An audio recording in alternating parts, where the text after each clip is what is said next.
New this morning, investigators say a house that was the scene of a murder went up in flames on Valentine's Day. Last Sunday, David Wayne Pollard was arrested and now charged with the murder of his wife, Iona Pollard.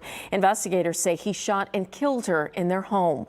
Both worked for Lamar CISD. This all happened on Rocky Knoll in Rosenberg. Investigators say that home went up in flames at 10 last night. That's now where we find our Brittany Jeffers with the latest in this investigation. Brittany, I know you've been talking to neighbors out there.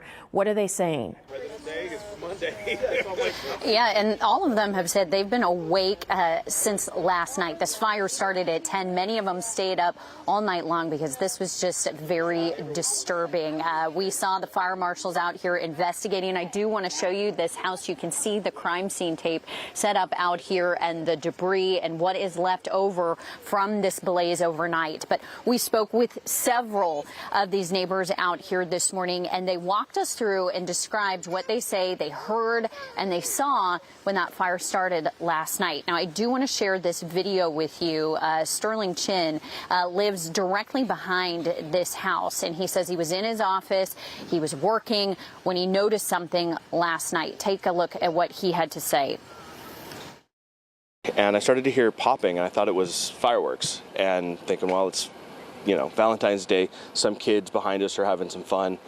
And so I poke my head out back, and next thing I hear, or next thing I see, I'm like, oh, there's fire going.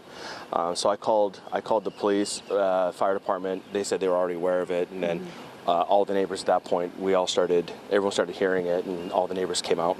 Okay, so your house is in close vicinity to this. Were Yeah. you worried? What are your thoughts when this is going on? Of course we were worried. I mean, the kids were asleep. I started to get, you know, all the neighbors were worried that we were going to start getting smoke damage or that it was going to spread. But thankfully the police department or the fire department got here quickly and were able to really take this down pretty quick.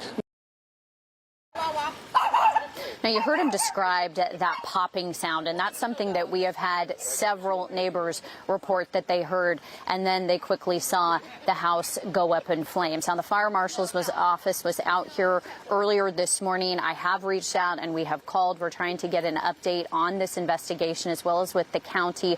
Of course, we'll let you know as soon as we receive any kind of an update, but we do know the cause of this fire still under investigation. Reporting live in Fort Bend County this morning, I'm Brittany Jeffers, KPRC 2 News. Those were definitely some intense flames. Brittany, thank you so much.